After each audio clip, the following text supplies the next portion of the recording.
আসসালামু আলাইকুম ও রহমতুল্লাহি ওবারাকাতু। নাস্তিকদের বড় একটি অভিযোগ হচ্ছে যে আল্লাহ তাআলা কথা পাল্টে দেয়। তারা আল্লাহ তাআলাকে মানুষের সাথে তুলনা করে থাকে। যেমন কোনো মানুষ আজকে বলল কালকে আমি এই কাজটা করব, তারপরে দেখা যাচ্ছে যে কালকে অন্য কিছু কাজ করল, মানে কথা পাল্টে দিল। একই রকমভাবে আল্লাহ তাআলা নাকি কথা পাল্টে দেয়। কোরআনের মধ্যে একটি কথা আগে বলেছেন, তারপর কয়েকদিন পরে সে কথাটা বাদ দিয়ে সেই স্থানে আবার অন্য একটি কথা বলেছেন। একই রকমভাবে কোরআনের মধ্যে কিছু কথাকে তিনি পাল্টে দিয়েছেন। আর এই অভিযোগটা নিয়ে নাস্তিকরা বলে থাকেন যে কোরআন হচ্ছে নবীর কথা।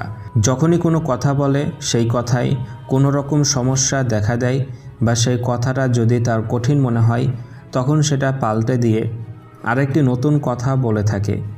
কারণ কোরআন যদি আল্লাহর কথা হতো তাহলে আল্লাহ তা পাল্টাতো না। তো এটা নিয়ে আজকের আলোচনা, আসলে কি কোরআনে এরকম কোনো কথা আছে যেটা আল্লাহ পাল্টে দিয়েছেন? তো চলুন আজকে এই বিষয় নিয়ে আলোচনা করা যাক, দেখতে থাকুন। সাধারণত অনেক আলেম এসব বিষয়গুলো নিয়ে আলোচনা করে না। তার কারণ হচ্ছে এইসব বিষয়গুলো একটি জটিল বিষয়, আর এইসব বিষয়গুলো সমাধান হয়তো অনেকে দিতে পারে না। তো আমি তো জটিল বিষয়গুলো নিয়ে আলোচনা করে থাকি। তার কারণ হচ্ছে যখন নাস্তিকদের লেখা দেখি তখন আমার মনে হয় যে তাদের এইসব অভিযোগের উত্তর দিতে হবে। কারণ এই অভিযোগগুলো যদি কোনো সাধারণ মানুষ দেখে তাহলে আস্তে আস্তে নাস্তিকের পথে চলে যাবে। এই জন্যই আমি সবথেকে জটিল বিষয়গুলো খুঁজে খুঁজে আলোচনা করে থাকি। তো যাই হোক, আজকে আপনাদেরকে যে বিষয়টা দেখাবো সেটা হচ্ছে আল্লাহ তাআলা কি কথা পাল্টান? তার উত্তর হচ্ছে হ্যাঁ, কোরআনে বেশ কিছু কথা আল্লাহ পাল্টে দিয়েছেন। মানে প্রথমে তিনি একটি কথা বলেছেন, তারপরে সে কথাটা বাদ দিয়ে অন্য কিছু কথা বলেছেন। আর এই সম্পর্কে কোরআনের মধ্যে বেশ কিছু আয়াতও পাওয়া যায়। সেই আয়াত আপনাদেরকে দেখাবো। হয়তো আপনারা জানেন না যে নাসেক এবং মানসুক নামের দুটি জিনিস ইসলাম ধর্মের মধ্যে আছে। এটা যদি আমি সহজ ভাষায় বলি তাহলে হবে যে আল্লাহ তাআলা কোনো বিধান পাঠিয়েছেন, যে বিধানটা মানুষের জন্য কঠিন মনে হয়েছে সেটাকে আবার সহজ করে অন্য কোনো বিধান দিয়েছেন। তার পরিবর্তে কোরআনের মধ্যে এই রকম বেশ কিছু আদেশ আগে ছিল এবং এখনও আছে, আবার কিছু পাল্টানো হয়েছে। তো এবার আমরা সেই আয়াত দেখে নিব আল্লাহ কোরআনের কথাকে পাল্টে দেওয়ার ব্যাপারে। কোরআনের দুটি আয়াত দেখুন।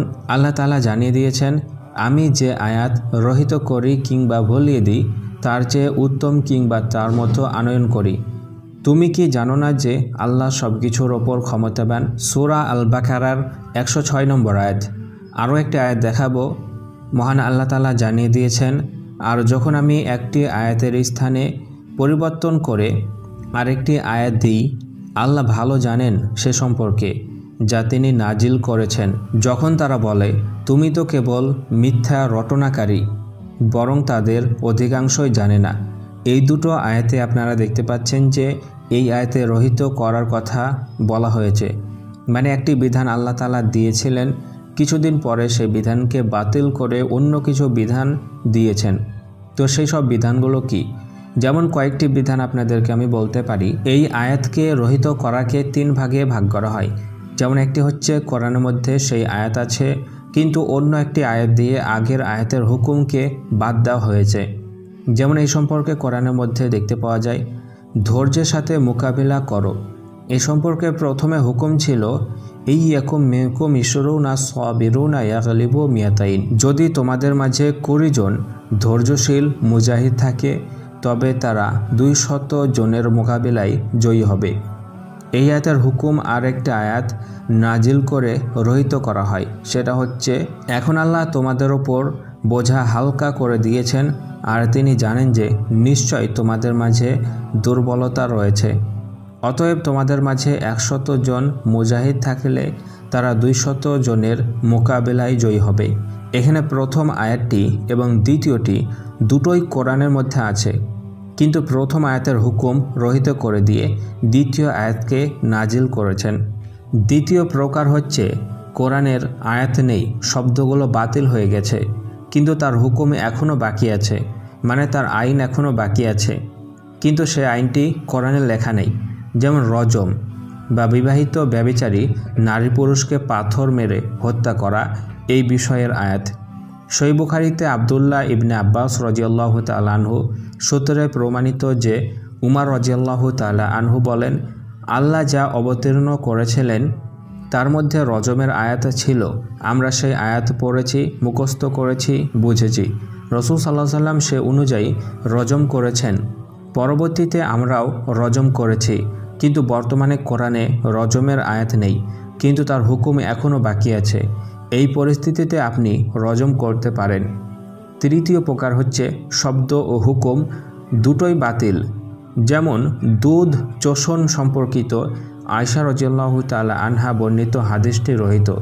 কোরআনের কোনো আয়াতে রহিত বা বাতিল করার জন্য যে কয়েক রকম পদ্ধতি জানা যায় তা হচ্ছে, 1 নাম্বার, কোরআনের আয়াত দিয়ে আরেকটি আয়াতকে রহিত করা, যেমন ধৈর্যের সাথে কাফেরদের মোকাবিলা সম্পর্কিত আয়াত। আবার কোরআন দ্বারা হাদিসকে রহিত করার কথা, যেমন হাদিসে বাইতুল মুকাদ্দাসের দিকে মুখ করে নামাজ পড়ার কথা, কিন্তু কোরআনে যখন আয়াত নাজিল হয় তোমরা কাবার দিকে মুখ করে নামাজ পড়ো, তখন সবাই কাবা শরীফের দিকে মুখ করে নামাজ পড়া শুরু করে। তো পূর্বে যে কথাটি ছিল হাদিসে এখনও আছে, সেটা লেখা আছে, কিন্তু তা বাতিল। আর এই বাইতুল মুকাদ্দাসের দিকে মুখ করে নামাজ পড়া যাবে না সে সম্পর্কে কোরআনে আল্লাহ তাআলা জানিয়ে দিয়েছেন, ফাওয়াল্লি ওয়াজহাকা শাতরাল মসজিদিল হারাম ওয়া হাইসু মা কুনতুম ফাওয়াল্লু উজুহাকুম শাতরা। এখন আপনি মসজিদুল হারামের দিকে মুখ করুন এবং তোমরা যেখানেই থাকো সেদিকে মুখ করো। আবার এক হাদিস দ্বারা অন্য একটি হাদিস রহিত হয়েছে, মানে তিনি একটা কাজ করতেন, তারপর কিছুদিন পরে সেই হুকুম বাতিল করে অন্য কোনো কাজকে পছন্দ করেছেন। আর এই সম্পর্কে হাদিস তো অনেক আছে, আপনারা জানেন, তার উদাহরণ দিতে হবে না। এখন মেন কথায় আসি যে আল্লাহ তাআলা এইভাবে একটি আয়াত পাঠিয়ে আবার সেটা বাতিল করলই বা কেন? এই আয়াতের হুকুম বাতিল করার পেছনে যেমন একটি কারণ হচ্ছে কোনো বিধান যেটা দিয়েছেন সেটা অত্যন্ত কঠিন, তার থেকে সহজ একটি বিধান দিয়ে আগের বিধানটি রহিত করেছেন।